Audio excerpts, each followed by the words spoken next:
السلام عليكم. مرحبا بكم الإخوان في قصة اللي كتجمع بين الدراما والرومانسية. خليجية بنت زويونة طاحت في الغرام ديال واحد مغربي. ما تفوتنيش الفرصة أنني نقول مرحبا بأهل الخليج، ناس الخير والجود والكرم. ما تحرموناش من اللايكات ديالكم والتعاليق ديالكم الراقية، انتم أحسن ناس. فعلا القصة ديال اليوم كتبين على العظمة ديال الخالق، كتبين على فاش كتكون بين الهموم وضايقة بك الحياة وما كتعرف ما دير، حدك كتلجأ الله سبحانه وتعالى وكيحقق لك جميع الأمور الزوينة. وداك الشيء اللي كيوقع مع عمره كان في الحسبان. نتمنى القصة ديال اليوم تعجبكم ديال بصح، حيت فيها أحداث اللي واعرة ومشوقة وزوينة. أنا الكاتب ديال هذه القصة هذه استمتعت وأنا كنكتب فيها. قصة اللي الأحداث ديالها راقية وكتليق بكم نتوما كمشاهدين راقيين. باش ما نطولش عليكم نبداو القصة ديال اليوم. قدم لكم راسي، معكم وديع، كنسكن في مدينة مراكش. المهنة ديالي حلاق.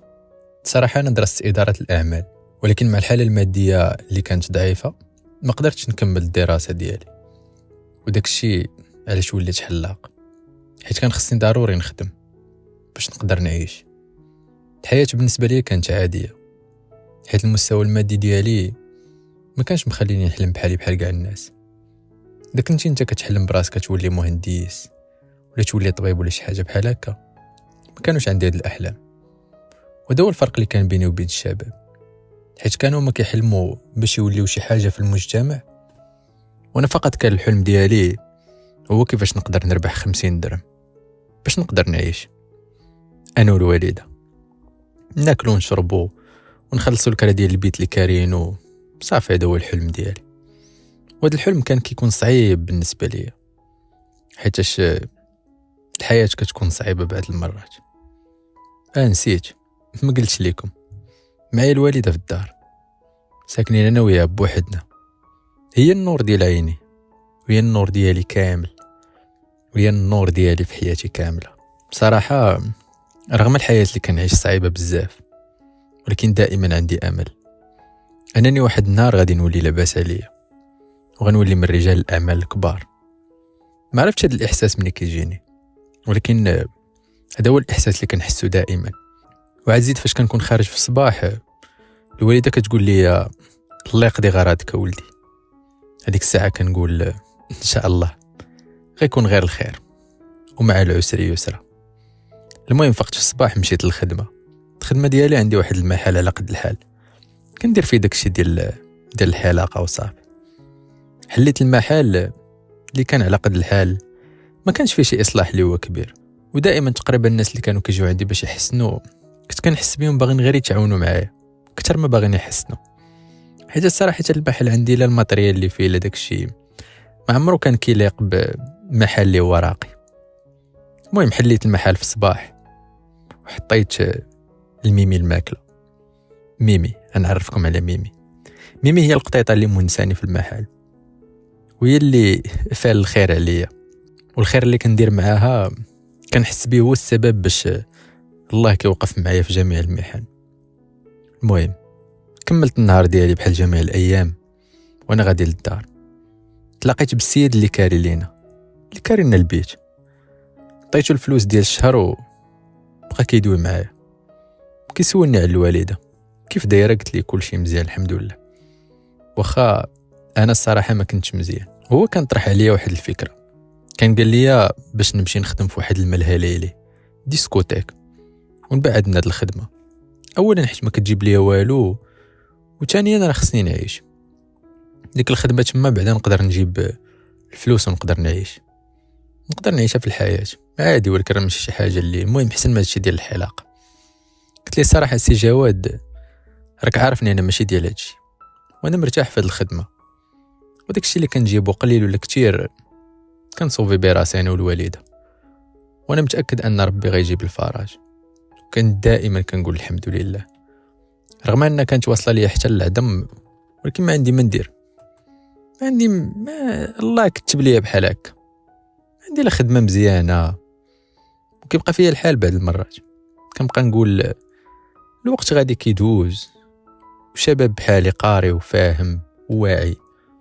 صراحه الحياه غير منصفه، وصل الليل ومشديت بلاصتي، ولكن هاد المره ما جانيش النعاس. بقيت كنفكر في بزاف ديال الحوايج، الخدمه، الفلوس اللي قلال، الوالده اللي صحتها على قد الحال، وبقيت من قصه لقصه في بالي حتى داني النعاس. الصباح فقت، ولكن هاد المره غادي نخرج من الدار وما غتقولش لي الوالده سير الله يقضي غراضك. جاتني في شكال هاد القضيه، بست لها راسها وخرجت. كانت مازال ناعسه. مشيت للخدمه، رجعت في الوقيته ديال الغدا، لقيت الوالده مازال ناعسه. فيقتها قلت لها مالك الوالده، شفتك مازال ناعسه؟ قالت لي غير عيانه ولدي شويه. قلت لها ما تمشي للطبيب؟ قالت لي لا شويه غنولي لاباس. بصراحه ما عرفتش علاش قلت لها واش تمشي للطبيب، واخا ما كان عندي حتى ريال باش نديها للطبيب. المهم خرجت، رجعت للخدمه، مع غادي نحل الكراج حتى كنلقى واحد 200 درهم. قلت واقيلا راه طايح لشي واحد. وكيف كيقول لك المصيبه حلال ولا بان مولاها حرام. ايوا واش غنديرو؟ غادي نتسناو حتى يبان مولاها، ولا ما بانش مولاها ديك الساعه راه حلال عليا. نهار كامل ما سول حتى شي واحد عليها، حتى واحد ما سول، وانا نديرها في جيبي. قلت في حاله تسول على شي واحد راه غادي نعطي عليه، ما سولش عليها راه حلال عليا. المهم سديت المحل ورجعت للدار. مع وصلت كنلقى الوالده مازال ناعسه. كنت عارف انها عيانه بزاف، غير حيت عارفه الظروف الماديه ديالي صعيبه بزاف، ما بغاتش تقوي عليا، ما بغاتش تقول لي نمشي للطبيب. قلت لها مازال عيانه؟ قالت لي لا وليدي، وليت دابا شويه مزيان، احسن من الصباح، وغدا غنفيق نولي احسن، تخممش. المهم درت شي حاجه للعشاء، تعشينا ونعسنا. الصباح فقت كيف العاده، مشيت للمحل. الوالده معانا خارج، سمعتها قالت لي الله يقضي غراضك ولدي، ولكن قالت لي بصوت اللي متقطع، كان باين فيه العيا بزاف، كان باين فيها العيا من صوتها. مشيت للمحل، حليت، عطيت القطيطه الماكله، بقيت في المحل تسنيت باش يجي شي واحد يسول على 200 درهم، ما جا حتى شي واحد. تسنيت باش يجي شي واحد عاوتاني باش يحسن، ما جا حتى شي واحد. سديت المحل ورجعت للدار. لقيت الوالده عيانه بزاف، بحال شي وريده غاده وكدبل قدامي. ما ترددتش وهزيتها ديتها للطبيب. بعدا جاب الله هاد 200 درهم بعدا نخلص بها الطبيب. ديتها للطبيب، دار لها التلفازه، قال لي راه خصها دير عمليه فات 3 ايام ضروري، ومن بعد هاد العمليه خاصها ضروري عمليه اخرى، ولكن مكلفه شويه وما كايناش اصلا في المغرب. هنا بحال دارت بيا الارض. الحاله ضعيفه وما عنديش حتى الفلوس، العمليه الاولى والثانيه. المهم ما ترددتش، مشيت لواحد الجمعيه كيقوموا بالاعمال الخيريه. شرحت لهم الحاله ديالي والحاله ديال الوالده والمرض اللي عند الوالده والفتح اللي خصها تفتح. قلت لهم راه ما عنديش وداك الشيء، من مور ما تاكدوا قبلوا انهم يدعموني باش دير الوالده العمليه الاولى. من بعد ما دارت الوالده العمليه الاولى وخرج عندي الطبيب، قال لي ما كاين، ما نخبي عليك، الوالده ديالك الحاله ديالها راه مستقره، وهاد العمليه اللي درنا للوالده ديالك دابا المفعول ديالها غير مؤقت، وباش الوالده ديالك تشافى 100% خاصها دير عمليه خارج المغرب. قلت لي ما فهمتش كيفاش خارج المغرب. قال لي كاينه هاد العمليه كدار في الامارات، تما كاينه واحد الطبيبه مشهوره بهاد العمليات هادو، وهي الوحيده اللي كدير هاد العمليه، وهي سميتها نهى السعداوي، ولكن الثمن غيكون مكلف شويه. انا باقي كنستوعب فاشنو كيقول، حتى قال لي الله يجيب الشفاء للوالده ديالك. تماك لا دارت بيا. انا ما عندي حتى ريال، هو كيقول لي العمليه مكلفه وما كايناش في المغرب من الفوق. هزيت الدوسي ديال الوالده بحال شي حمق وديته للجمعيه اللي عاونوني في الاول، وقلت لهم داكشي كامل اللي قال لي الطبيب. قالوا لي مرحبا، حنا غنتراسلوا مع المستشفيات في الامارات، وباش ما كان غادي نردوا عليك.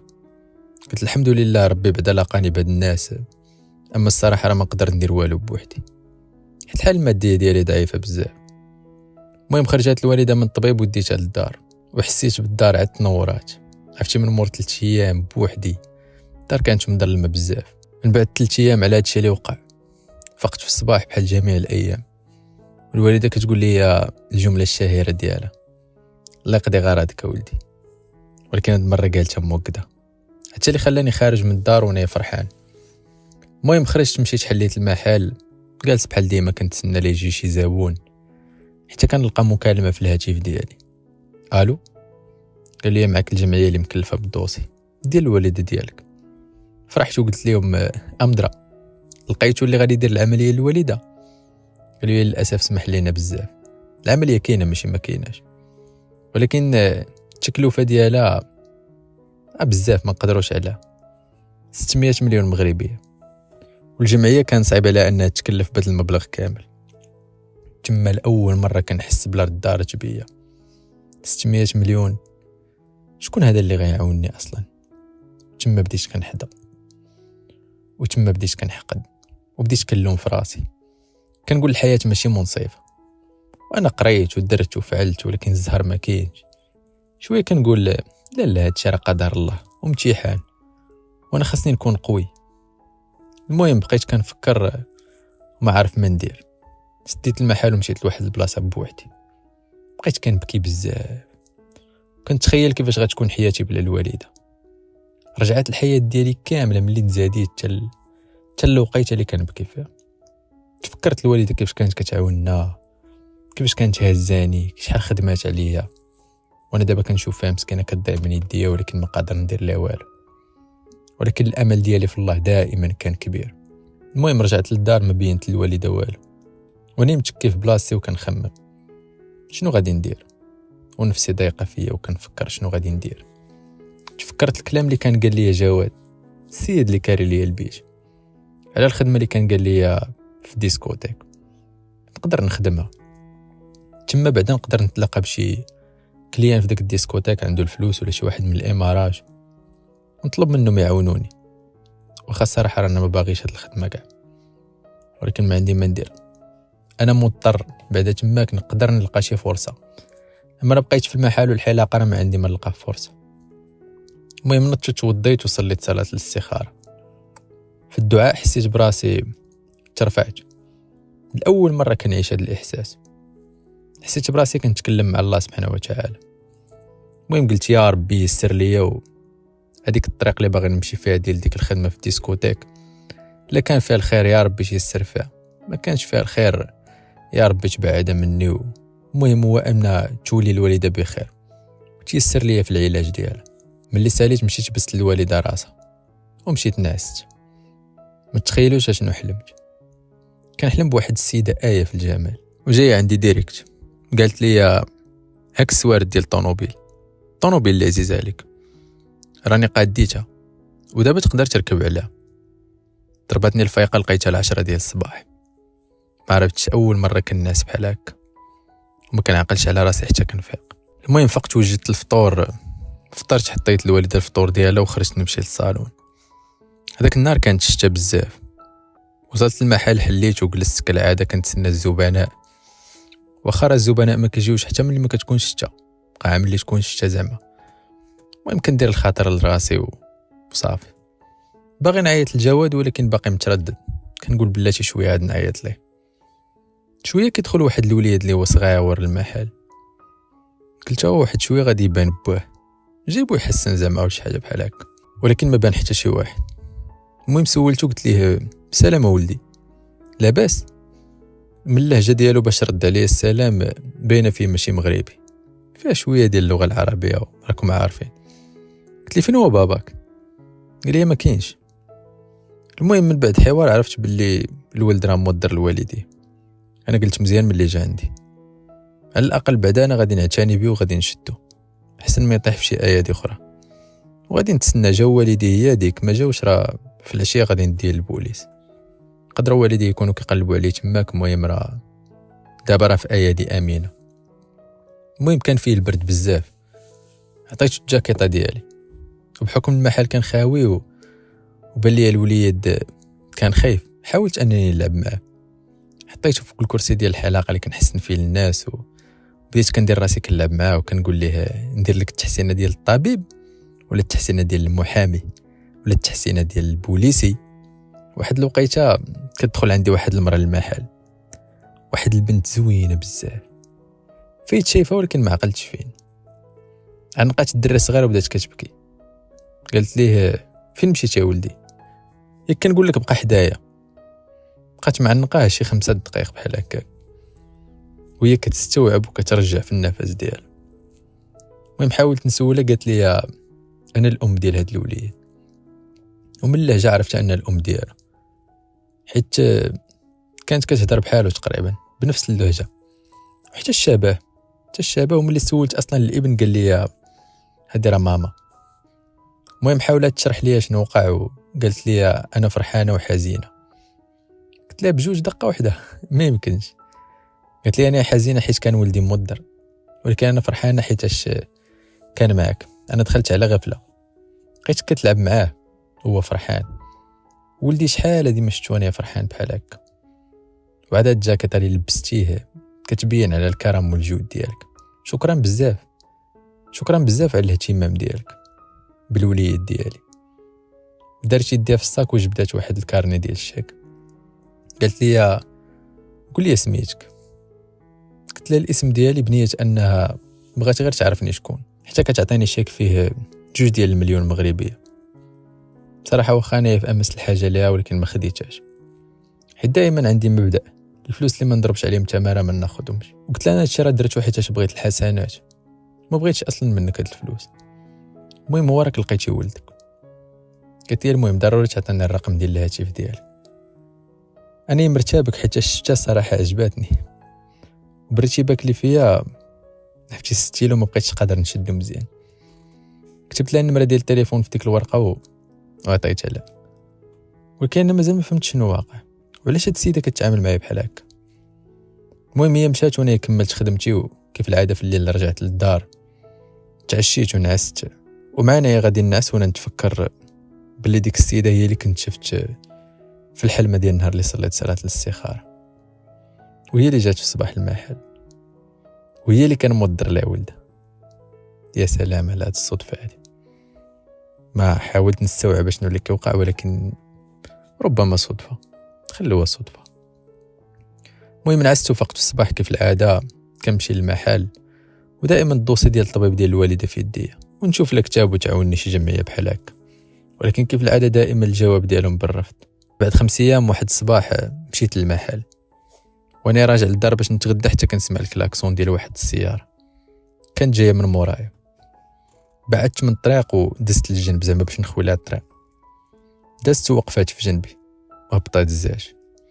طوموبيل واعره ديال بصح اخر ما كاين. ملي هبط الزاج كنتفاجئ بالسيده اللي كان مضر لها ولدها. سلمات عليا، سلمت عليها سلام. قالت لي كنصوني لك في النمره اللي عطيتيني ولكن ما كيجاوبني حتى شي واحد. قلت لها بالعكس انا بورطابلي ديما خدام. وراتني النمره اللي كانت كتصوني فيها، لقيت نمرتي ولكن الرقم الاخر غلط. قلت لها لا راه الرقم الاخر غلط، هذه راه هي نمرتي ولكن الرقم الاخر غلط. كنظن ما كتبتيهاش مزيان في الورقه اللي عطيتك. وراتني الورقه اللي عطيتها، لقيت بصح انا اللي كتبت الرقم غلط مع الارتباك وداك الشيء راكم عارفين. المهم تاسفت لها وقلت لها بصح راه انا اللي غلطت. المهم قالت لي طلع الطوموبيل بغيتك. طلعت للسياره، مش غادي نقول لكم سياره ملكيه داكشي كنشوفوها في الافلام. قالت لي بغيت نعرض عليك تغداو بجوج، شنو بالك؟ قلت لها مرحبا. المهم غادي في الطريق وانا كنقول نري عندك تقول لي خلص، انا ما عنديش مع هاد البلانات وانا اصلا راه اللي فيا كافيين. في نفس الوقت ساهي في الزاج ديال السياره وكنقول دائما كنت كنقول بلي الحياه غير منصفه. شوف انايا فين وهاد السيده فين، شوف انا فين عايش وهاد السيده فين عايشه. تعطيني الفلوس ديال الطوموبيل ديالها نحمد ربي ونشكرو حياتي كامل، ولكن اللي كان زوين فيا هو انني دائما حامد ربي وشاكر، حيت ربي اللي كيبتالينا بالحوايج الخايبه واللي غادي يبتالينا بالحوايج الزوين. وصلنا لواحد الريستورون واعره، قالت لي انزل اليوم انت هو الامير، طلب اللي بغيتي، وهذه غير مكافاه صغيره حيت ما بغيتيش تشد من عندي داك النهار الفلوس. قلت نرد لك الجميل ديالك بهاد العراض هادي. نزلنا من السياره وداخل الريستورون، وصلنا جلسنا كانت مريزيرفيا كلشي. جلسنا بدينا كنتكلموا شويه وكنعرف على راسي وكتعرفني على راسها. قالت لي شنو تبغي تاكل؟ بصراحه انا ما مولفش بهاد البلايص هادو وما عارفش حتى النوع ديال الماكله اللي ممكن يكون عندهم، ولكن باش نخرج راسي وخوكم مغربي قلت لها ايوا انت قلتي انا هو الامير اليوم، اذا انت اللي غتختاري الامير بشنو بغى ياكل حيت بغيت ناكل بذوقك.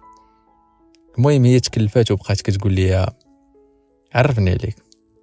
صراحه بكثره ما كانت زوينه بزاف سميتي نسيت عليها ماشي غير النمره، عذروني الاخوه اللي نسيت على النمره اللي كتبت في الورقه، ولكن راه السيده راه زوينه بزاف، راه ما عندي ما نقول لكم. عرفتي وجاتني واحد الحشمه راه ما يمكنش، كندوي معاه كنحس براسي تزنقت كامل.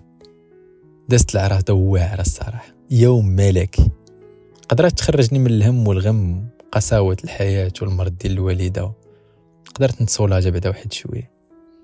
واحد الوقيته نضنا باش نمشيو، شدات لي في يديا وقالت لي شكرا بزاف، شكرا بزاف على الجميل ديالك. والله حيت ولدي خرج شي من ازمه نفسيه.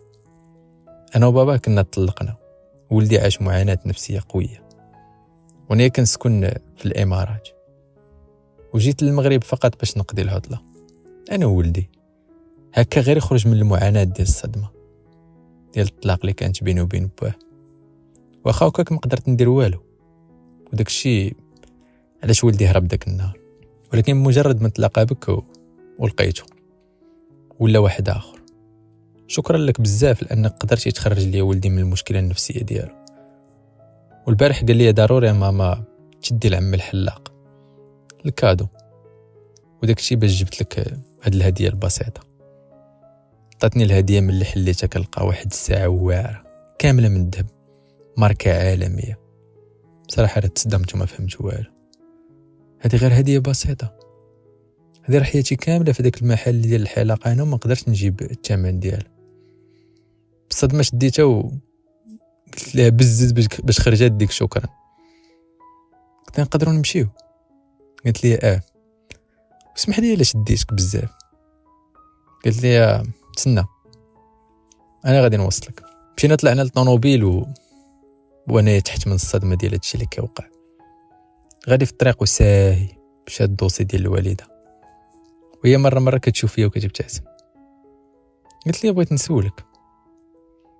قالت لي اكيد الزوجه ديالك غتفرح بالكادو وعندك تقلق. نقول لها راه الصديقه ديالي اللي عطاتني الكادو. قلت لها لا الحبيبه ديالي هي اللي غتفرح بالكادو. قالت لي باينه فيك انسان طيب ورومانسي من الفوق، حيتاش في بلاصه الزوجه ديالي قلتي حبيبتي. قلت له هي ماشي غير حبيبتي، هي حياتي، هي عمري، هي داكشي كامل اللي كنملك نعطيها حياتي وحبي وكل شيء. وهي توقف الطوموبيل في البلاصه وانا غير داوي وهي كتسمع. قالت لي شحال نتوما مزوجين؟ قلت انا كنتكلم على امي ماشي على الزوجه ديالي. انا ما مزوج، انا كنملك نواره وحده في الحياه كامله هي امي.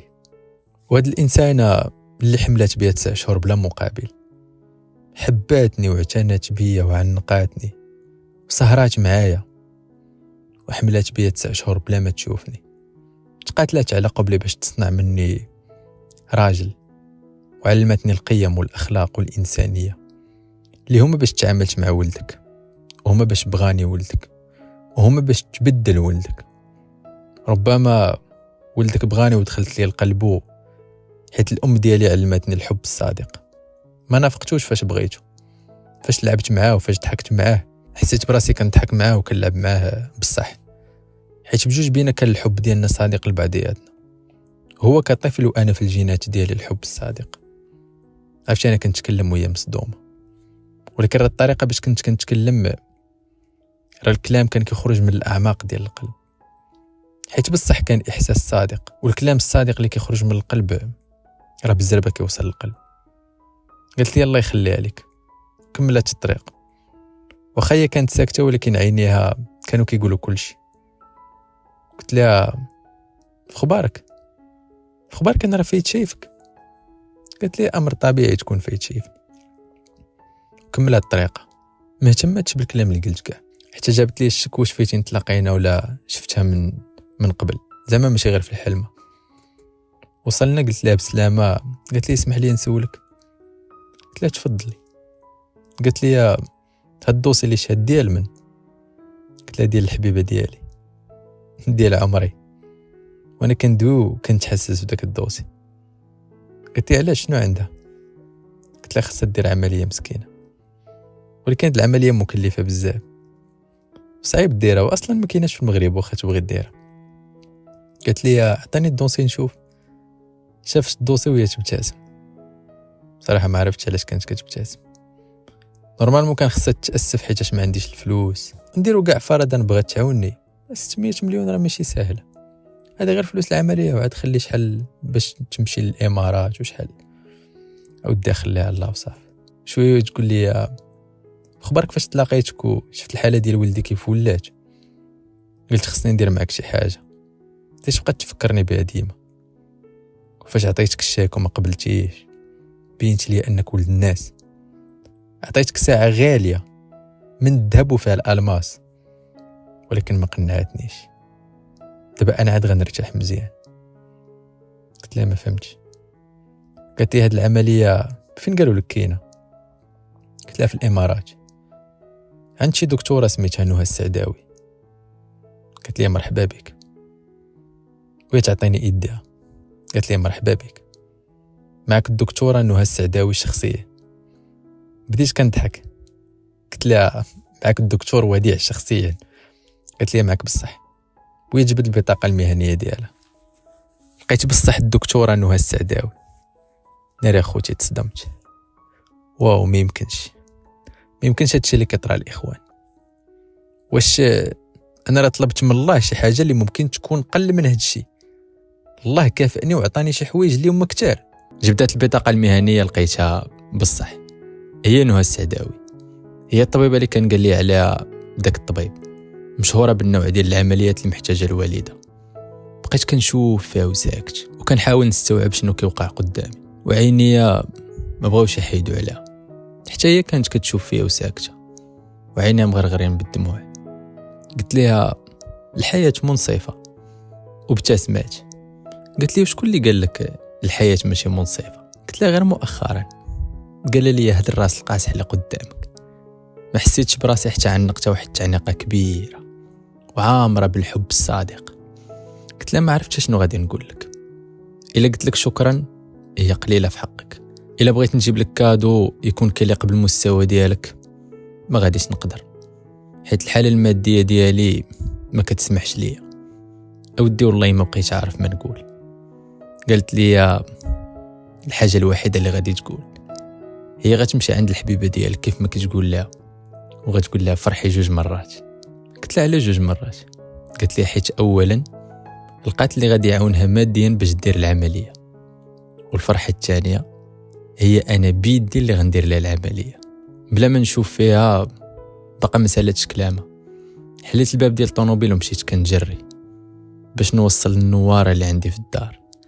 هاد الفرحه هادي بقيت غادي كنجري للدار بلا ما نتلافت قدامي، بحال شي دري صغير قالوا لي اجي نعطيوك حلوه.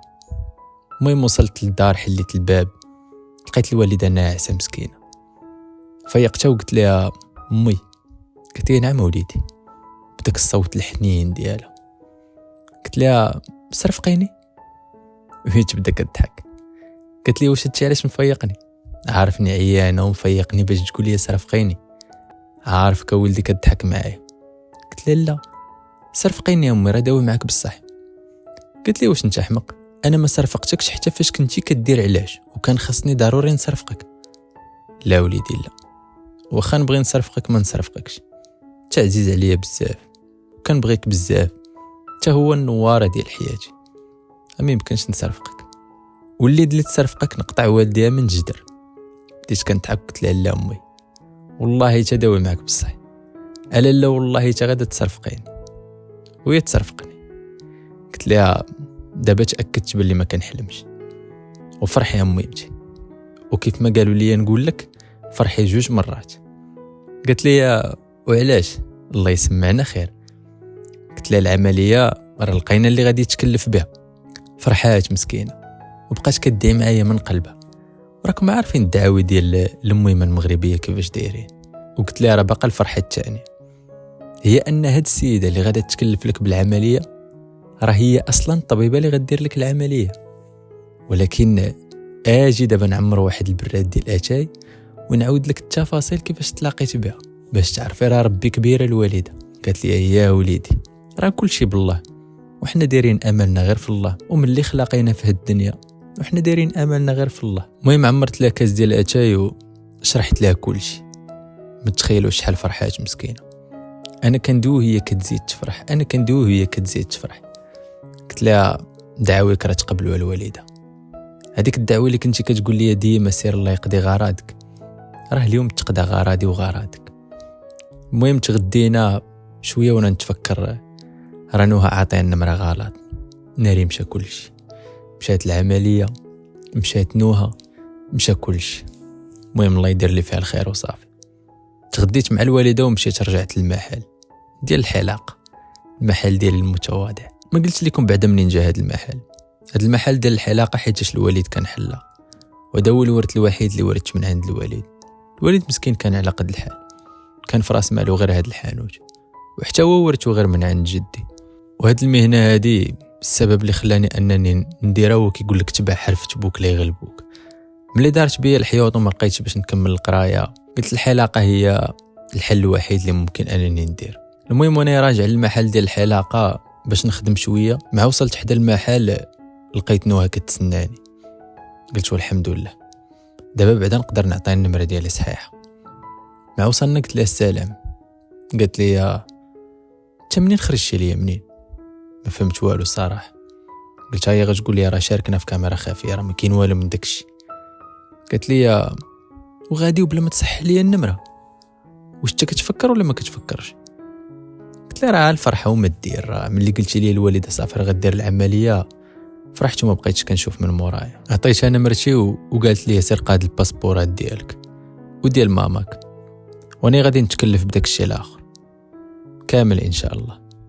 وقالت لي هنا 15 يوم غادي نجي باش تمشيو معايا الامارات، وعطاتني واحد لونفلوب فيه شي بركه ديال الفلوس، وقالت لي هذا راه ضروري غادي تشدو، هذا غير على ودك المصاريف والجري ديال الوريقات وبلا ما تقول لا، وهذا راه غير على وجه ديك المهمه الحنينه. انت عطيتك الكادو ديالك وهذا اعتبره كادو ديالها هي. قلت لها صافي شكرا. كملت خدمتي ومشيت للدار، لقيت الوالده ناعسه، بست لها راسها ونعست في بلاصتي. بقيت كنفكر شنو هو هادشي اللي كيطرا، راه ما يمكنش. الغد لي في الصباح قلت للوالده راه غادي نمشيو للامارات، وانا دابا غادي نخرج باش نقاد لك الوريقات. فرحات بزاف فاش بغيت نخرج كيف ما العاده، الجمله الشهيره ديالها سير وليدي الله يقضي غرادك. المهم دوزت هذيك 15 يوم قديت فيها الوريقات والوثائق كامله اللي غادي نحتاجو. الصباح كنلقى تليفوني كيصوني، جاوبت قالت لي معك نوها، عندكم الطياره غدا مع 3 ديال العشيه، انا غادي نرسل لك البي ديالك وديال ماماك، وفاش غادي نتوصلوا للمطار ديال دبي غادي تلقاوني كنتسناكم تماك. قلت لها صافي واخ. المهم شدينا الطريق للمطار وانا والوالده فرحانين. ركبنا في الطياره، حطيت راسي على الجاج وكنفكر يا با وديع، عيتي ما تقول الحياه غير منصفه، فين ما كطيح في شي موقف خايب ولا كطيح في شي ازمه، الكلمه الاولى اللي كتقول الحياه غير منصفه. واخا ما عمرك سولتي راسك وقلتي شنو يكون مخبي لي الله انايا، علاش انايا كان كطرى ليا بحال هكا؟ واش الله زعما غادي ينساني من الفضل ديالو؟ ما انت دابا راكب في الطياره ما كنتيش حالم كاع تركب فيها وغادي لدبي، واخا عمرك حلمتي تمشي لدبي، حتى الحلم الوحيد ديالك كان هو تكمل قرايتك. او سهل عليك الله باش دير الوالده ديالك العمليه ب 600 مليون، ولاقاك الله بالطبيبه اللي غدير الوالده ديالك العمليه. ايوا شنو دابا؟ الحياه منصفه ولا غير منصفه؟ بديت كنبتسم وقلتها بصوت مرتفع الحياه منصفه.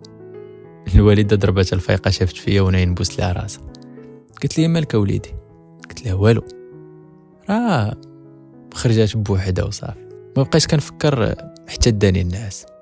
وصلنا لدبي، سالينا الاجراءات ديال المطار وخدينا لي فاليز ديالنا وخرجنا، حتى كتبان لي نوها كتسناني. واش هادي نوها؟ راه ما يمكنش. وآية في الجمال. وصلنا حداها، سلمات عليا وبست الوالده راسها، ومشينا معاها وركبنا في واحد الطوموبيل، عرفتي بحال جالسين في الصالون، والشيفور صايق بينا. وصلنا للدار عامره بالعساسه، اقصر هادي ماشي دار. دخلنا جلسنا في واحد الصالون كبير تبارك الله. جلسنا وجات عندنا ماما نوها، سلمات علينا وجلسات. قالت لها نوها هادو هما الناس اللي عاودت لك عليهم. ماما نوها من كلامها باينه فيها مرا حكيمه تبارك الله. المهم مع كنا وصلنا بالليل، كان خصنا ضروري نعسو، وراتنا البيت اللي غادي نعسو فيه، انا بيت والوالده بيت، كل واحد والبيت ديالو. وقالت لينا اي حاجه غادي تخصكم ها هو الهاتف عندكم، هذاك التليفون اللي حداكم هزوه وقولوا غير اشنو خاصكم، كاين بزاف ديال الخدامه غادي نجيبوا لكم داكشي كامل اللي خاصكم حتى لعندكم. المهم كانت ديك الساعه 11 ديال الليل، وكنا عيانين بزاف بالطريق، كل واحد خدا الشومبر ديالو باش ينعس. حطيت راسي على المخده وبديت كنخمم عاوتاني. الايام البارح عاد انت يا با وديع في بيت صغير وانت امك وكل شي مضيق، يا ربي لا يضيق علينا وعلى شي مسلم.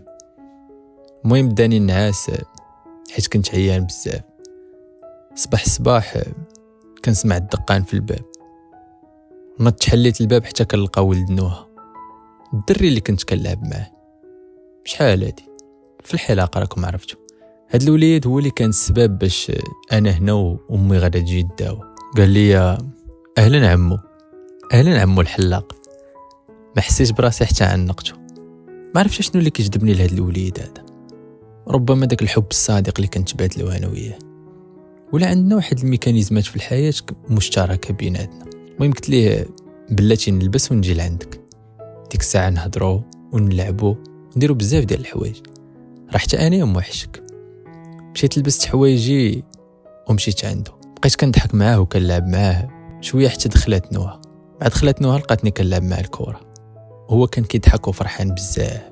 دخلت وهي تهز الكره، قالت لي بصراحه خاصك تبقى معانا باش ولدي يبقى دائما يضحك هكا. بديت كنضحك. قالت لي المهم ماما كان غدا ان شاء الله غادا دير العمليه، دونك اليوم في العشيه خصنا نديوها للكلينيك باش يوجدوها ويقادوا لها لي زاناليز باش غدا في الصباح ان شاء الله ندير لها العمليه. قلت لها بغيت نطلبك واحد الطلب. قالت لي امر. قلت لها تهلاي. قالت لي فاش؟ قلت لها تهلاي في الحبيبه ديالي، راه هي اللي عندي، غير تهلاي. قالت لي كون هاني، كل شيء غيدوز مزيان ان شاء الله. المهم وصلت العشيه، مشينا للكلينيك، دينا الوالده. عرفتي مع داخلين الكلينيك وكل شيء ما كاين غير اهلا لاله نوها، كيف دايره لاله نوها، كل شيء كيهضر بها.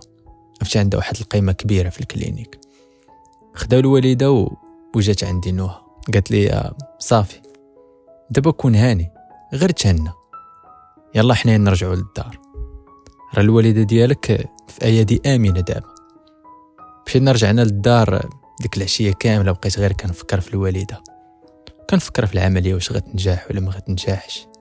كيطرحوا لي بزاف ديال الافكار في راسي.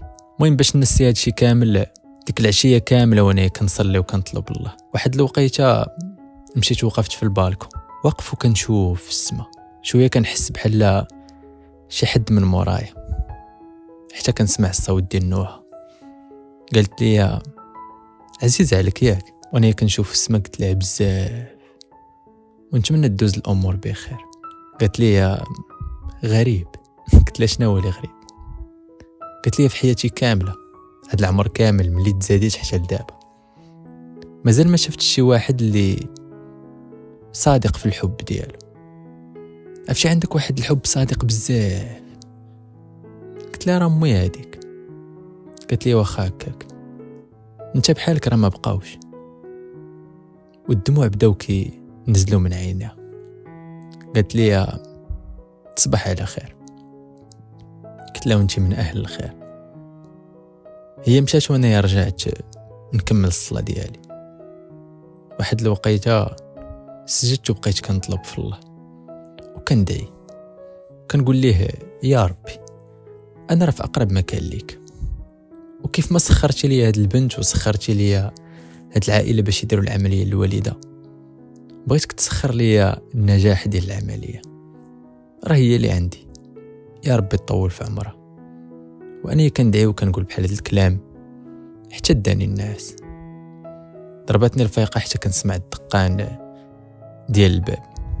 هو انا بقيت كنصلي حتى نعست ولا شنو؟ صافي قلت راه غادي نمشي حيت الوالده هادي الوقيته فين غدير العمليه. ما شفتش شحال الساعه تقريبا، ملي سمعت الدقان ديال الباب حليت كنلقى نوها. قلت لها عافاك نوها، بغيت نطلبك قبل ما تمشي. قالت لي تقدر تطلبني؟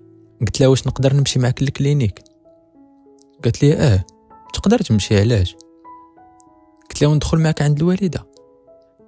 قالت لي تقدر تدخل عند الوالده ماشي مشكل. قلت لها واخا زعما غديري العمليه ماشي ممنوع؟ بدات كتبتسم. قلت لها لا خذيني على قد عقلي، حيت العمليه الاولى اللي درنا للوالده كانوا منعوني باش ندخل.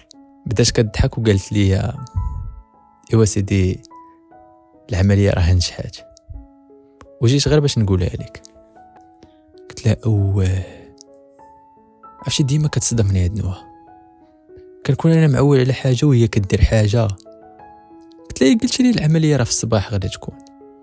قالت لي لا، فاش خرجت البارح من عندك من هنا ديك الساعه مشيت للوبيطال، تما كان الوقت اللي غادي نبدا فيه العمليه ديال الوالده ديالك. ما بغيتش نقولها لك باش ما تبقاش راد البال وما تبقاش مخلوع، وفي نفس الوقت نستغل الوقيته اللي تكون انت كتصلي فيها وانا كندير العمليه باش ربي يتقبل الدعاء. ايوا سيدي لا صليتي شي صلاه ولا قلتي شي دعاء راه تقبلوا الله سبحانه وتعالى. دري ما قداتني فرحه، تلحيت عليها وعنقتها بالجهد. عرفتي عنقتها ما عرفت كيفاش غادي نوصف لكم. زيرت عليها واحد الزيره راه ما يمكنش، ولكن هاد المره حتى هي غادي تزير عليا الزيره ديال بصح. بدا الكوغون كيدوز، بدا الحب كيدوز. اول مره كنحس بشي احساس اللي هو غريب. قلت ليها نقدروا نمشيو دابا؟ قالت لي نقدروا نمشيو. مشينا ووصلنا الشيفور الكلينيك اللي دارت فيه الوالده العمليه. دخلنا لقيت الوالده فايقه من البنج وقالوا لها العمليه راه نجحات وفرحانه. مع الدخله مشيت بست لها راسها.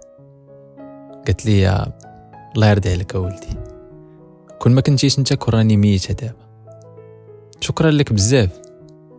قلت لها راك امي، وهادشي كامل اللي كندير فيه راه مازال ما غاديش نوصل حتى ل1% من داكشي كامل اللي درتي عليا، ولا كان شي واحد الوالده خصك تشكريه وانا نشوف في نوها. قلت لها راه هو نوها هي السبب في العلاج ديالك وهي اللي سخر لنا الله. في عوض ما تقولي كون ما كنت انا كون راك ميته، غتقولي كون ما كانت نوها كون راك ميته.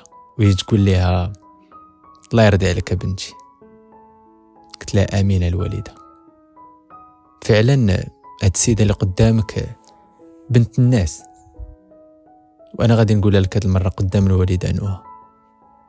انت اللي ديما كتقولي لي الناس قلال بحالك، انا اللي غادي نقولها لك دابا قدام هاد لي زانفيرمير، قدام هاد الاداره اللي خدامه في هاد لوبيطال، نقدر نقولها قدام العالم كامل.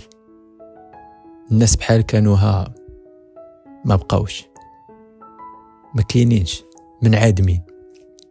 جمعتها من كل شيء، جمعتها من اخلاق، جمعتها من كل شيء بقى كيشوف فيا. حيت خوكم دائما فاش كنبغي نقول شي حاجه كتخرج من القلب، وكيف ما كنقولها لكم دائما الكلام فاش كيخرج من القلب بالزربه كيوصل للقلب. المهم دازت 3 ايام تقريبا على هذا النهار، وخرجنا الوالده من الكلينيك ومشينا للدار. الحياه نورات، عرفتي فرحان وما قاداني فرحه، وحتى الوالده بحال هكاك. فاش كنت كنقول لكم راه الوالده هي النواره ديالي ما كنتش كنكذب، حيت انا دابا في واحد البلاصه اللي زوينه، في واحد القصر ماشي دار، بيت اللي واعر، الاطلاله ديال البالكون واعره، ولكن دائما كانت كتبان ليا مظلمه. وفاش دخلت اليوم الوالده ورجعت من الكلينيك ولات كتبان ليا الدار مضويه ومنوره. داكشي علاش كنقول لكم راه الوالده هي النواره ديالي. تهلاو في والديكم، نهار غادي يمشيو ونهار غادي يتفضوا في الحياه. المهم بقى لينا اسبوع ونرجعوا للمغرب. قالت لي انها تبغي نعرض عليك. قلت لها راه انا اللي خصني نعرض عليك، ماشي انت اللي تعرضي عليا. ما كرهتش نعرض عليك انه راه داوي بصح.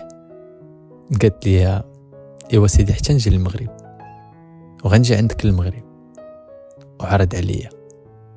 دابا انت راه ضيف عندي، شويه تقول لي واش فرحان دابا؟ قلت لها انا ماشي فرحان، انا ما قاداني فرحه، كل شيء بقى كيضحك. قالت لي انها خليني نطلع نلبس ونجي باش نخرجوا.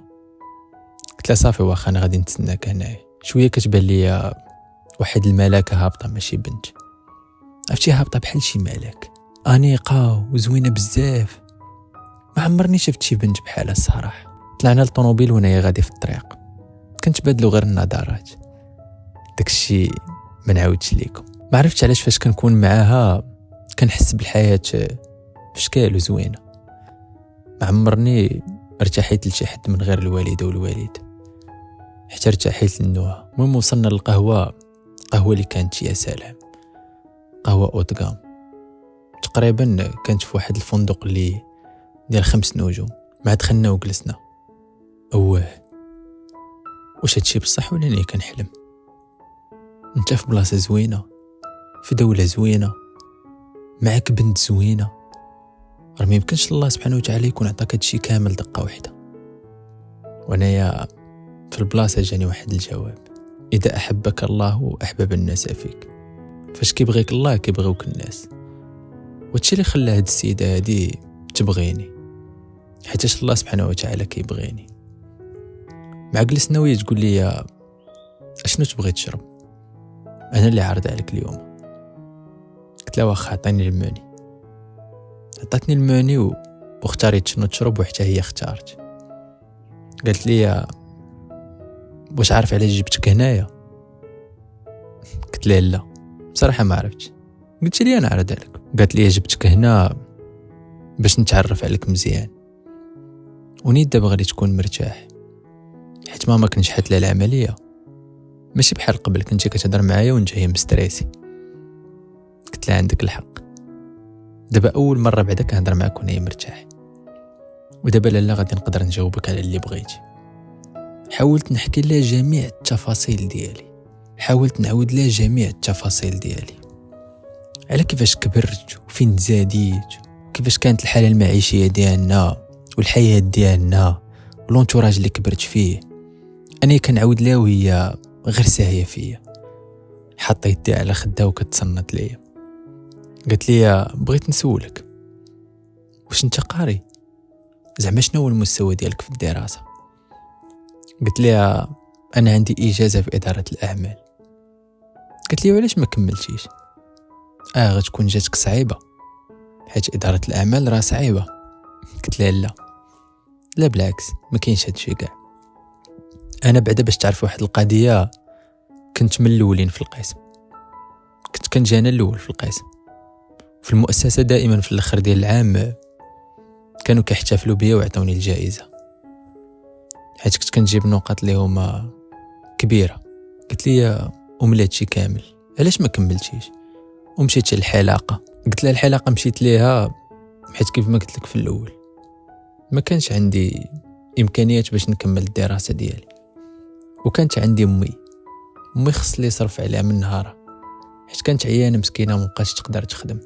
وهادشي علاش مشيت للحلاقه، وهادشي علاش حبست اداره الاعمال. ماشي حيت صعيبه، ولكن حيت دائما كنت كنقول الحياه غير منصفه. قلت لي الا بغيتي تكمل القرايه ما عنديش مشكل.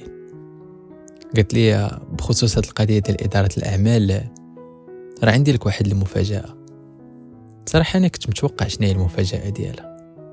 هي غادا تقول لي حكا راه غادي نخلص عليك باش تكمل الدراسه ديالك، ولكن صراحه ما غاديش نقبل هاد الطلب هذا اللي عطاتو ليا، حيت اصلا واخا تخلص عليا المدرسه خاص لي تصرف عليا انا والوالده، وانا عندي النفس وما غاديش نقبل ان نوها تصرف علينا حقا باش انا نقرا.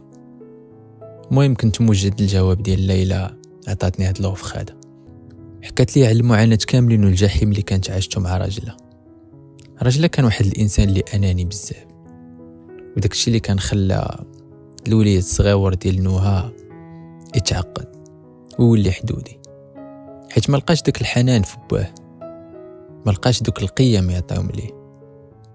لما حكات لي نوها باه كان عديم الاخلاق وعديم القيم، وداك الشيء باش قالت لي ملي فكرت وحللت الامور مزيان ولدي مشى عندك حيتاش لقى فيك سمات الابوه، لقى فيك سمات القيم، سمات الاخلاق، كيف ما كنتي قلتي لي فاش كنا في الطوموبيل.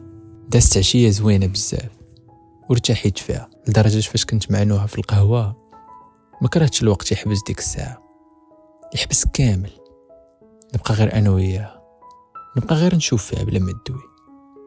يا سلام، واش هادشي اللي كنعيش فيه دابا سميتو الحب ولا اشنا هو؟ ولكن انا ما غادي نقدر نقول لها والو. نوها ولات كتعجبني، ولكن ما نقدرش نقول لها راك وليتي كتعجبيني. الصراحه دوزت وقيته زوينه بزاف، وقيتها مع نوها اللي كانت واعره، ما كرهتش الوقت كون وقف ديك الساعه، ولكن كان خصنا ضروري نمشيو. نوها طلباتني باش اننا نمشيو للدار واني ما ترددتش، حيت كنا خدينا بزاف ديال الوقت وحنا جالسين في الريستورون. بصراحه بيني وبينكم واخا ما سخيتش، ولكن ما عندي ما ندير، خصنا ضروري نمشيو للدار. مشينا للدار وكيف العاده رحبوا بينا بزاف وفرحوا بزاف، فرحوا بالنجاح ديال العمليه، ولكن ما عرفتش علاش كنحس براسي مرتاح لهاد العائله. كنقصد بالعائله نوها وماماها وولدها، كنحس براسي كنعرفهم من شحال هادي، وحتى هما كنحس بهم مرتاحين من جهتنا. صراحه فين باقين بحال هاد الناس اللي يعاونوك ويضايفوك ويدخلوك لدارهم بلا ما يكونوا يعرفوك. هاد الناس نقدر نقول لك ولاو من عادمين، وحنايا مجموعين في الصالون ونوها خدات الكلمه وبدات داويه. عرفتي وهي داويه واو، كتبان بحال شي ملاك، واعره بزاف، عينيها واعرين، يديها فمها كل شي زوين وكيحمق. صراحه كون رجعت غير شويه بالوقت اللور وجا عندي شي واحد وقال لي راه كاين واحد البنت فيها هاد المواصفات اللي كاينين في نوها، غادي نقول ليه لا. هاد النوع ديال البنات ما بقاوش نعادمو نقاردو. بنت اللي زوينه بزاف، قاريه واصله، عندها الفلوس، عندها جميع الحوايج وحقات جميع الاشياء في الحياه ديالها، وبالرغم من ذلك بقى متواضعه، بالرغم من ذلك دايره راسها في واحد فقير بحالي وكتعاون امي. دارت معايا داك الشيء اللي ما يقدر يديروا معايا حتى شي واحد. صراحه ما عرفتش حياتي كيفاش كانت غادي تكون بلا بيها، ولكن فين ما كنبدا نتخيل، عرفتي لدرجه التخيل ديالي بعد المرات ولا كيسرح بعيد وكيقول علاش انايا ما نتزوجش بشي وحده بحال نوها، وعلاش نوها لا ما نتزوجش بها اصلا. ولكن فين ما كنبدا نتخيل في هاد التفكير هذا كيجيني صعيب وكنحبس، كنتبروكا في البلاصه، حيت صراحه صعيب تكون بيناتنا شي حاجه. داكشي علاش كيوقف الخيال ديالي بحكم فارق المستوى الاجتماعي. هي لاباس عليها واصله تبارك الله، طبيبه، وماشي اي طبيبه اللي واصله بزاف، وانا يا بوادع الدرب والحانوت ديال الوالد ديال الحلاقه اللي جاو عندها 2 كليان في النهار، راه النهار مزور كاري بيت على قد الحال. المستوى الاجتماعي بعيد بزاف بيناتنا، وداكشي علاش كنستوبي الخيال ديالي، حيت صعيب نوها تبغي واحد بحالي. اما عندنا ما نديرو، هادشي اللي كاين. وهي داويه قالت لينا باللي هي فرحانه بزاف، فرحانه بالنجاح ديال العمليه ديال الوالده، فرحانه بيا، فرحانه بالطريقه اللي كنتعامل بها مع امي، فرحانه بالرضا اللي شافته هي تشوف في الوالده. قالت لها الحاجه انت محظوظه بزاف حيت عندك ولد بحال وديع، ولد اللي متخلق، اللي مرضي، اللي صعيب اننا نلقاو ولد فيه هاد السمات كاملين. ولد اللي معتني بك، ولد اللي ضحى بزاف باش نتيا الدواي، ضحى بزاف باش يلقاني وباش يسخرني ليه الله. هاد اللقاء ديالي لولدك ما جاش من فراغ، هو جا من بزاف ديال الحوايج اللي كنعاودهم ليا، من الذكر، من الصلاة، من اللجوء الله سبحانه وتعالى. فداك الشيء علاش سخرني ليه الله. كل شيء خدا الكلمة وكل شيء شكر، وكان واحد الجو واعر وزوين ديال بصح، حتى خديت الكلمة انايا وحاولت نشكرهم على المساعدة وعلى الضيافة، وبديت كنضحك في الاخر وقلت لهم حتى انا غادي نبغيكم تجيو عندي للمغرب الا قبلتوا بيا، الا قبلتوا في البيت اللي ساكنين فيه انا وامي. فرغم هذاك البيت مضيق بزاف ولكن غادي يكون متيسع بزاف، وان شاء الله حتى انايا ندير دار كبيره وتجيو عندي ونرد لكم ولو شويه من هذا الشيء كامل اللي درتوه معايا. حيت واخا نبغي نرد لكم ما نقدرش، داكشي اللي درتو معايا ما كيتصورش. نقدت امي من الموت، بلا بكم كانت امي غادا تكون ناعسه دابا في القبر، وانايا واقف كندعي لها وكنبكي وكنطلب لها الرحمه. ولكن نتوما عطيتوني امل باش مازال نعيش مع امي. شكرا لكم بزاف على كل حاجه درتوها على قبلي، شكرا لكم بزاف على كل حاجه درتوها على امي، شكرا لكم بزاف لانني منكم تعلمت المبادئ والاخلاق. بالمجيء ديالكم نتوما وبهذا الشيء اللي درتو معايا اكتشفت انني ما كنت كنعرف حتى شي حاجه نديرها. تعلمت منكم الاخلاق، تعلمت منكم القيم، تعلمت منكم ان الانسان خصو يساعد الاخر. شكرا لكم بزاف لانكم عطيتوني دروس قبل ما تعاونوني، شكرا لكم بزاف لانكم ضايفتوني، شكرا لكم بزاف لانكم علمتوني. حياتي كامله نوصل فين ما وصلت ويتقدم العمر شحال ما تقدم، ما عمرني غادي ننسى هاد اللحظات اللي دوزت معاكم. فعلا بلا بيكم انا ما كنت كنسوى والو، وانتوما الناس بحالكم نقاردوا في هاد الدنيا هادي. امنوها خدات الكلمه، قالت لينا ما غاداش نكذب عليكم، داري كانت مظلمه من مور ما كنت كنشوف الحفيد ديالي اللي هو ولد نوها كان كيعاني في صمت، وحاولنا نديرو معاه الماكسيموم ولكن ما قدرناش نردوه سعداء. داري اليوم نورات بيكم، ولكن نتوما غتمشيو وتخليوني بوحدي. صراحه الجو كان مليء بالحزن، رغم اننا في ديك الوقيته كان خصنا نكونوا فرحانين، بالنجاح ديال العمليه، ولكن ولفنا بعضنا. كان كل شيء ساكت وكل شيء حزين في صمت، وانا نقول لهم كنظن كل شيء قال كلامه. شويه حتى كنسمع واحد الصوت كيقول لا انا مازال ما قلت والو. درنا حتى كنلقاوه ولد نوها هابط من الدروج حتى وصل لعندنا للصالون وقال لنا فعلا كيف ما قالت المهمه الدار نورات بيكم. هاد الايام اللي دازت كانت كامله كل نهار فيها عيد بالنسبه ليا. خليتوني نكون فرحان، خليتوني نرجع الطاقه ديالي الاولى، خليتوني نحس براسي اسعد انسان. من مورا الفراق ديال بابا وماما تعذبت بزاف. فاش تلاقيت اول مره بوديع حسيت براسي اول مره تولدت. راجل اللي لقيت فيه كاع السمات، بمجرد ما شفتو ارتاحيت. وديع شكرا لك بزاف، شكرا لك لانك قدرتي تنجح باش انك تخليني سعيد. شكرا لك ماما حيت جديتيني المغرب وتلاقيت بعد الزيد. شكرا لكم كاملين لانكم جيتوا هنا، وما عمرني غادي ننسى هاد الايام. ما سخيتش بكم، ما كرهتش تبقاو ديما هنايا، ديما تبقاو معانا، تسكنوا معانا، نبقى نشوفكم كل صباح.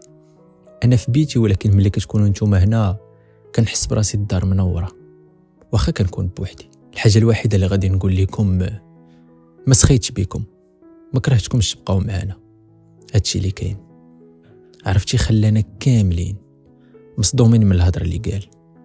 يا سلام، البراءه دوات ونطقات بكل شي. داكشي اللي كان خازنو كل واحد فينا. الكلام كامل اللي ما قدر يقولوا كل واحد فينا وكان خازنه في قلبه. قدر يقولوا ولد نوها. المهم قلت لهم احنا يمكن غادي نمشيو غادي نرجعوا للمغرب، ولا جيتو تماك كيف ما قلت لكم مرحبا بكم. غادي يكون ليا الشرف الكبير. ديك الساعه طلعت للبيت باش الناس. المهم صليت وبدلت حوايجي، لبست الحوايج ديال الناس، وقفت في البالكون كنطلب الله على كل حاجه سخرها ليا وزاد الوالده في عمرها. وانا كنشكر في الله حتى كنحس باللي شي واحد ورايا. كنلقاها نوها لابسه شي حاجه خفيفه ديال الناس، وقالت لي بواحد الصوت حنين في هاد البلاصه اللي واقف فيها قبل ما نمشي للمغرب وقفت فيها انا نيت، وطلبت الله باش يلاقيني بولد الناس. ومن مور ما تفارقت انايا والراجل بقيت كنشوف ولدي كيتعذب، ما قادر ندير ليه والو، رغم ان مازال ماما مازال ولدي، ولكن دائما كنت كنحس بالوحده، عيش بالوحده. انا بغيت السند، انا بغيت اللي يقول لي حبيبه، انا بغيت شي واحد اللي يبغيني بالحب الصادق. بقات داويه حتى سالت كلامها وهي تقول لي ما غتمشيش غدا. قلت لها علاش؟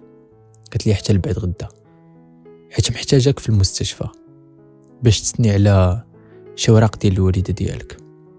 قلت لها اوكي، غدا ان شاء الله نمشي معاك باش نسنيو على الوراق. وقالت لي من بعد عاد تقدر تمشي، ديك الساعه غادي ناخذ لك البيي باش بعد غدا تمشي. قلت لها اوكي. المهم الغد لي في الصباح مشيت عند الوالده، قلت لها راه غنمشيو حتى الغدا حيت خاصني ضروري نسني شي اوراق في المستشفى بخصوص العمليه ديالك، حيت كنت باقي ما سنيتهمش. قالت لي اوكي ولدي اللي بغيتي، الله يرضي عليك. سمعت عاوتاني الكلمه ديال الله يرضي عليك. كون ماتت الوالده شكون غادي يبقى يقولها ليا؟ المهم ركبت مع نوها في السياره وغاديين حتى وصلنا لواحد البرج عالي واعر. عرفتي شحال فيه ديال الضواء وشحال فيه ديال الزاج، شحال فيه داك الشيء ما نعاودش لكم. مع وقفنا ويوقف علينا واحد من لي كارد خدم من عند الطوموبيل وقالت لي الا قبلتي نطلعوا انا وياك، نقضي غير واحد الغرض بالزربه ونكملوا طريقنا للمستشفى. قلت لها واخا مرحبا، واش انا نقدر نقول لك لا؟ اللي بغيتي نديرها ماشي مشكل. وانا طالع حتى كنلقى الدواء وداك الشيء عالم اخر. يا سلام، شوف فين كنت يا با وديع وفين وليتي، شوف المحلات اللي وليتي تدخل لهم كيفاش دايرين، ما عمرك حلمتي بهم وما عمرك حلمتي تدخل بهم، واللي في الاخر ديالك اللي كنتي كتحلم انك تدخل ليه اقل من هاد البلاصه بمليون مره. المهم حنايا طالعين حتى وصلنا لواحد الطابق ودخلنا كنلقاها ريستورون.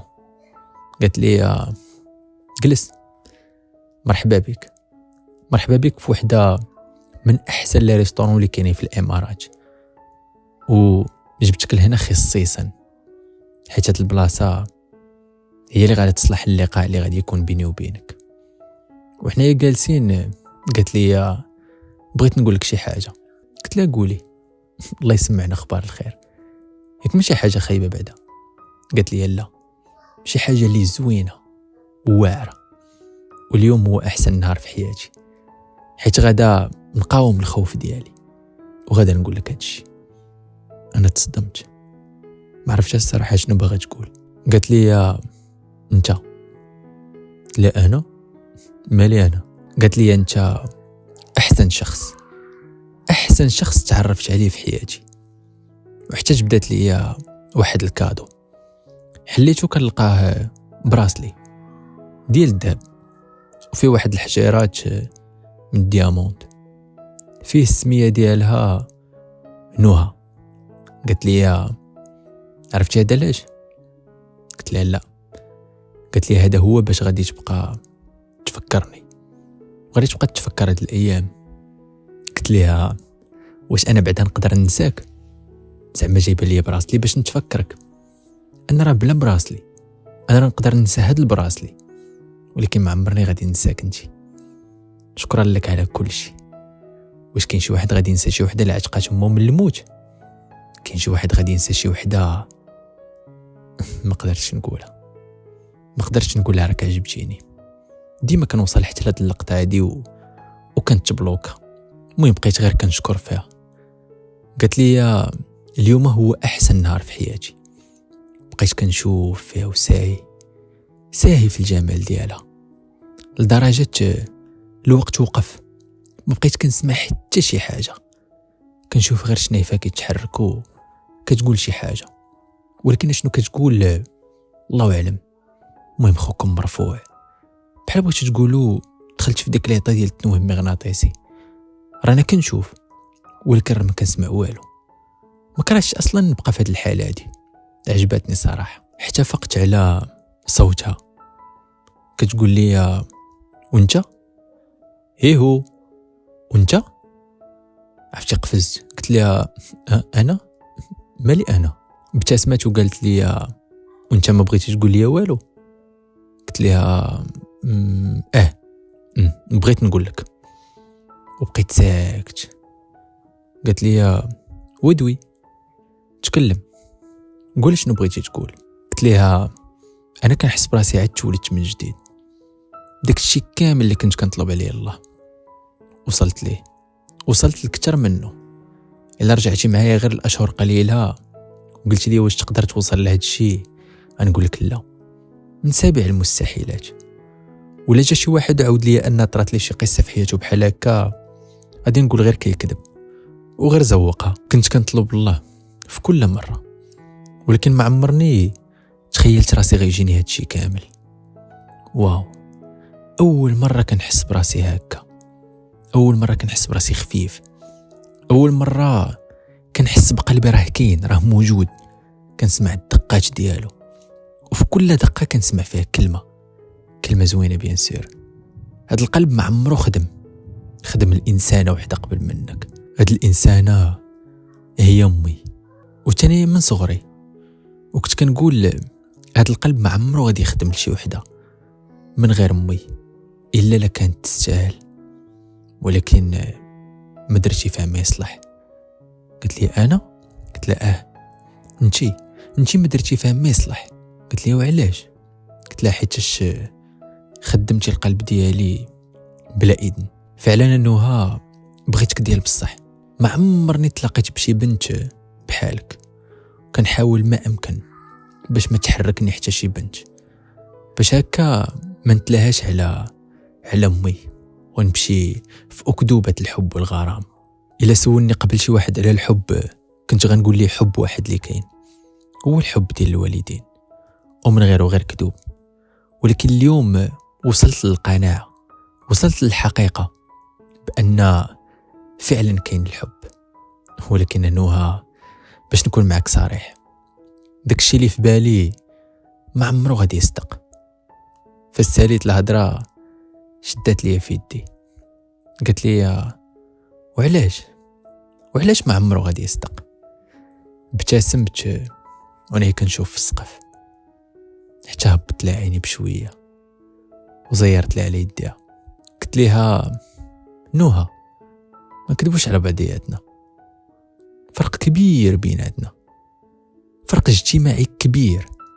انا وعد بلا ما نقولك، انا ما عندي حتى العشاء ديال غدا، وإلا من دابا شديتي لي الطياره ومشيت للمغرب، ولا من نهاري خصني نخرج نخدم باش نقدر نوفر للوالده هذيك لقمه الغداء ولا العشاء ولا هذيك الماكله. الا كنتي انتي كتصفقي بيديك وكتجي عندك خدامه وكتوجد لك داك الشيء كامل اللي بغيتي تاكليه بالبرنامج ديال الماكله واكل صحي، انا كنفكر غير الوالده ما تموتش بالجوع وما تنعش بالجوع. انا واخا نعس بالجوع، المهم ما تنعش بالجوع وتاكل. ما كنفكرش اشنو غتاكل، فهمتي؟ دابا انا كنفيق في الصباح وكنحل المحل اللي خلى لي الوالد باش يجي كليان ولا جوج، ما كنتشرطش عليهم في الثمن اللي عطاوني، كنشدو كنقول احسن بكثير من انهم ما يعطوني والو، ولا من انني نرجع عند الوالده بلا حتى شي حاجه. قلت لها هادشي كامل كنت هازو في قلبي، ما عمرني عيطت لشي حد من العائله، طلبتو على شي حاجه ولو بسيطه وعطاها ليا. هادشي اللي درتي معايا راه ما عمرني شفتو في حياتي وما عمر شي واحد دارو في حياتي. راه الناس اللي كان خصهم يديروا هادشي راه ما داروهش وانتي درتيه. هادشي علاش غنرجعوا للكلمه الاولى اللي قلت لك، راه ما كاينش شي حد بحالك نوها. غير باش نكونوا واضحين، قالت لي يا وديع، الحب وديع احساس وماشي اي احساس. الحب احساس رباني ما كيفرق لا بين غني ولا بين فقير، لا ما حتى شي حاجه، مكسر جميع الجدار. ما كيفرق لا بين غني لا بين فقير، كل شي عنده بحال بحال. الحب كيكسر جميع الحواجز كيف ما بغات تكون. فاش كيبغي القلب ما كيبقى حتى شي حاجز قدامه. قلت لها عندك الحق، انا اول واحد غادي يحس بالكلام اللي قلتيه. بغيت كنوها، قلبي بغاك، جسدي كامل بغاك، عقلي، افكاري، حواس ديالي كاملين كلهم دابا. واخا نبغي نكذب ونقول ما كنبغيكش نوها، كلهم غادي يقولوا كتكذب وديع، كتبغي نوها. قلت ليها ياك ما تعطلنا على الرونديفو اللي عندنا في لوبيطال باش نسني لهم داك الوراق. قالت لي ما كاين لا وراق لا والو، هذيك غير سبه درتها باش نجيبك لهاد البلاصه ونصارحك بالاحاسيس ديالي كاملين. بديت كنبتسم، شدات ليا في ايدي الاخرى وقالت لي يا وديع امتى غادي؟ قلت ليها قلت لي غدا ان شاء الله. قالت لي لا ما تمشيش. قلت لها علاش؟ قالت لي مازال باغاك. قلت لها صراحه ما فهمتش. قالت لي ما فهمتيش؟ شفت فيها ويش تقول لي كنبغيك؟ ناري واو، واش هادشي بصح؟ لا لا لا لا دابا كنحلم، ناري ما يمكنش. قالت لي كنبغيك، عارفاني فقير وعارفه الحياه ديالي كامله كيفاش دايره والمستوى المعيشي ديالي والاجتماعي ديالي والفرق الكبير الاجتماعي اللي بيني وبينها، وقالت لي كنبغيك. وحده طبيبه تبارك الله كل شيء محتاجها وكل شيء باغيها وكل شيء كيحماق عليه وكل شيء ما كرهاش تكون من نصيبه، غتجي عند واحد مقرد بحال وديع غتقول ليه كنبغيك. عرفتي تصدمت بزاف. وهذه الثالث صدمه اللي كتجيني غريبه بزاف وما قدرتش نستوعبها. داكشي باش قلت وقيلا كنحلم. صرفقت راسي 2 مرات، عرفت راسي راه ما كنحلمش. وهي تقول لي بخصوص الجانب الاجتماعي ديالك وديع اللي كتكلم عليه اللي خلق لك عقده، انا سيدي من دابا كنعينك رسميا مدير مجموعه شركات بابا الله يرحمه. لا ما يمكنش. العمليه الوالده ونوها كتبغيني وبغاتني ندخل معها في علاقه، ودابا انا من وديع الحلاق المقرد الان رسميا مدير مجموعه شركات. وديع اللي كان كيتمنى يخدم غير في شركه ويكون عنده بوست على قد الحال اللي يقدر يعيش به مع امه، اليوم هو مدير ديال مجموعه شركات. مدير ديال مجموعه شركات وماشي حتى شي شركه واحده، مجموعه شركات. قلت لها نوها تكيسي عليا راه مازال باغي نعيش، راه غادي تسكتي لي القلب بهاد المفاجآت ديالك. وحنا جايين في السياره راجعين للدار وكنخمم سبحان مبدل الاحوال. وديع اللي كان فقير كان حلاق على قد الحال، حتى الكليان ما كانوش كيرضاو يجيو عنده، وديع غيولي رسميا مدير مجموعه شركات. يا سلام، عطاتك با وديع. وصلنا للدار وجلسنا قلناها اليوم، فرقعنا الرمانه. قالت لهم نوها باللي قررنا انا ووديع باش نتزوجوا. كل شيء فرح، كل شيء ما قداته فرحه. يا سلام، الحزن ولا فرح. غير قبيله كان كل شيء حزين حيت غادي نتفارقوا وكل واحد فينا غادي يمشي لبلاصه. دابا ولا كل شيء فرحان حيت غنبقاو مع بعضياتنا. يا سلام، شوف الدنيا شحال دواره. المهم قلت لهم غادي تسمحوا لي غادي نطلع باش نصلي، ومن بعد عاد نجي نجلس معكم ونهضروا مزيان في التفاصيل ديال هادشي.